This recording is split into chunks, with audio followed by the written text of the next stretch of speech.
Most 70-year-olds I interview say their happiest moments come from activities their younger selves would have called boring or pointless. What brain changes make these seemingly mundane experiences suddenly feel euphoric? Something funny happens when you hit 70. That frantic rush to climb every mountain, collect every trophy, and impress every stranger, it just stops. Like someone flipped a switch and suddenly you realize you've been running a race nobody actually cares about winning. Most people spend decades chasing money like it's oxygen. But here's what researchers discovered. When they studied folks over 70, time becomes the real currency. Makes sense, right?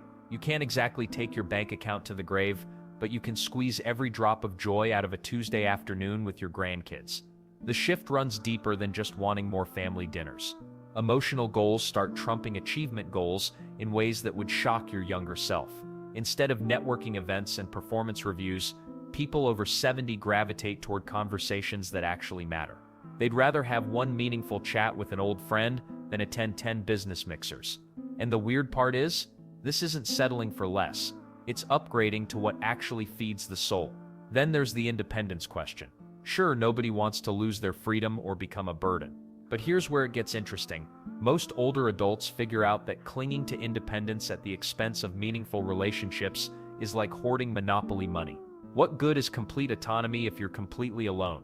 Let's not forget the beautiful relief that comes with letting go of old pressures. Remember when you used to lose sleep over what colleagues thought about your presentation, or when you'd panic about keeping up with the latest trends? People over 70 often describe a weight lifting off their shoulders when they realize they don't have to perform for anyone anymore. They can wear comfortable shoes, speak their minds, and stop pretending to enjoy small talk about the weather. Well, one particularly revealing study tracked thousands of older adults and found something that might surprise you. Those who focused on close relationships, not career achievements or financial milestones, reported significantly higher levels of happiness.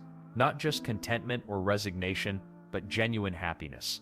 The kind that makes you wake up actually looking forward to the day. But why does this shift happen so dramatically around 70?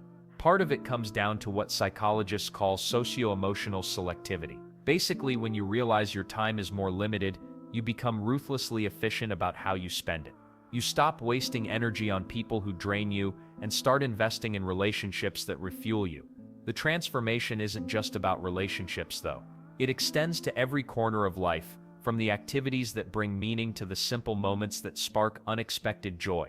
Even health takes on a completely different role when you're over 70, becoming less about looking good and more about feeling capable of embracing whatever adventures remain. And speaking of those daily moments and connections that become so precious, remember how we talked about priorities shifting after 70? Well, here's where it gets really interesting. Those new priorities aren't just feel-good concepts floating around in your head. They translate into something concrete and powerful, stronger social connections. And the weird part is, these connections don't just make you feel warm and fuzzy inside, they literally change your brain chemistry and extend your life. But let's start with the simple stuff first. A phone call with your daughter on Tuesday morning hits different when you're 75 than it did when you're 45. Back then, you might have been rushing through it, checking emails while she talked about her day. Now, that 15-minute conversation becomes the highlight of your morning. Research backs this up too. Older adults who have regular contact with family members report significantly higher life satisfaction scores than those who don't. Then there's the coffee club phenomenon. You know what I'm talking about. That group of friends who meet every Thursday at the local diner, solving the world's problems over pancakes and terrible coffee. Makes sense, right? These seemingly simple gatherings pack a serious psychological punch. Studies show that older adults with regular social commitments experience less depression and anxiety than their isolated counterparts. Volunteering becomes a game changer too, but not for the reasons you might expect. Sure, helping others feels good. But here's the kicker, volunteering creates what researchers call social scaffolding. You're not just giving back, you're building a network of people who depend on you and vice versa. That retired teacher who volunteers at the literacy center isn't just teaching adults to read. She's creating relationships that give her Tuesdays meaning and purpose. Living arrangements tell an even more fascinating story. Older adults who live within a reasonable distance of family members consistently report higher happiness levels. We're not talking about moving in with your kids and driving them crazy, just being close enough for Sunday dinners or emergency babysitting duties creates what psychologists call ambient social support. But why does this matter so much more after 70? Your social world naturally shrinks as you age. Colleagues retire, old friends move away or pass on, the casual interactions that filled your days start disappearing. Grocery store clerks might become your primary source of daily human contact. Sounds depressing, but here's the twist. This shrinkage forces you to focus on quality over quantity. Let's not forget the biological component here. Strong social connections trigger the release of oxytocin, often called the bonding hormone. This chemical doesn't just make you feel good, it reduces inflammation, lowers blood pressure, and strengthens your immune system. Essentially, your friend Martha's weekly visit is better medicine than half the supplements in your cabinet.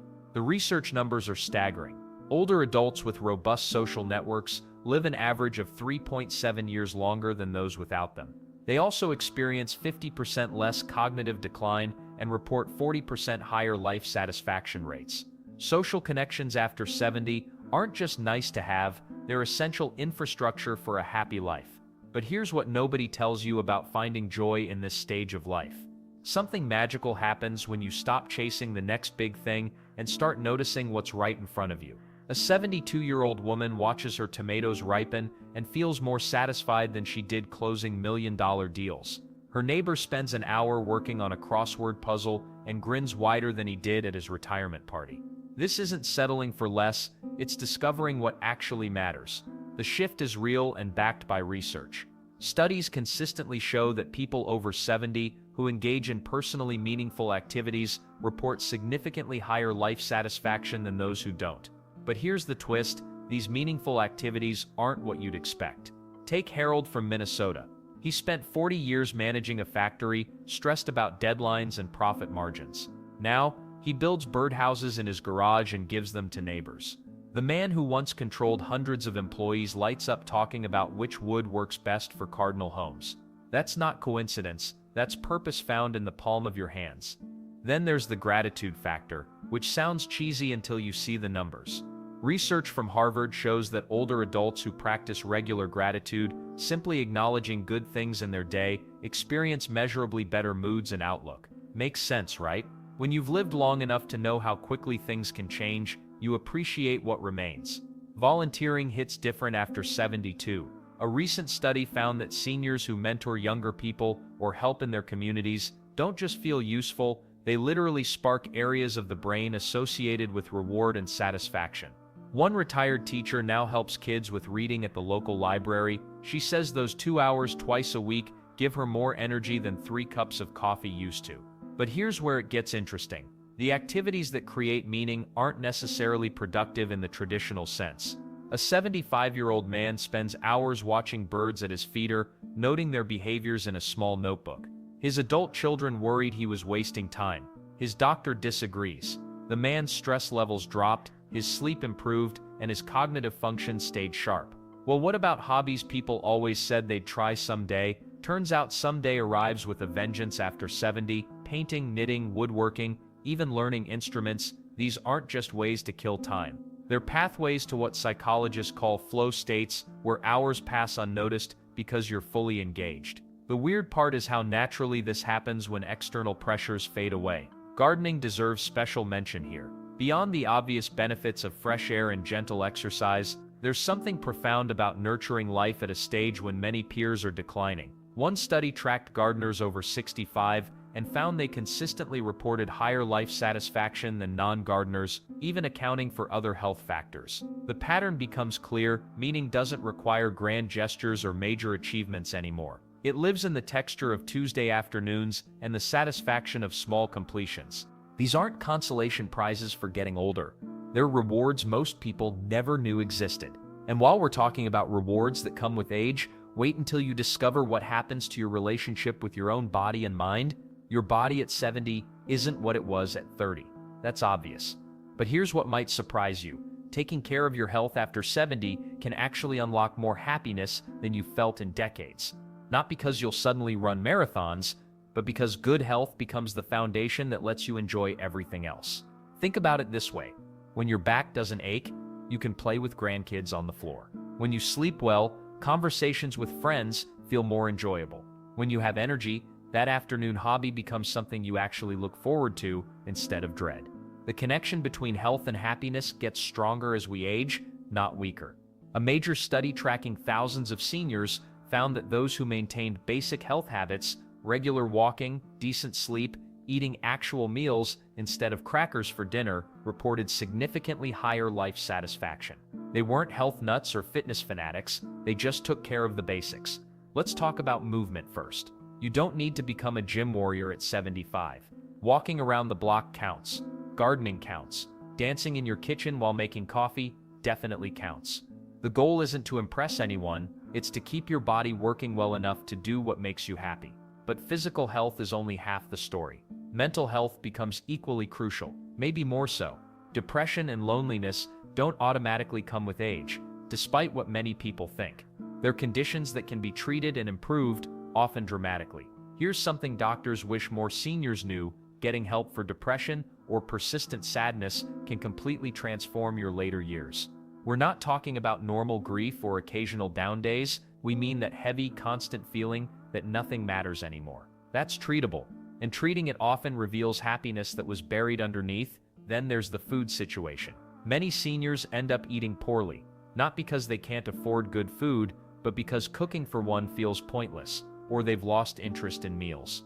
This creates a sneaky cycle where poor nutrition leads to low energy, which leads to less social activity, which leads to more isolation and sadness.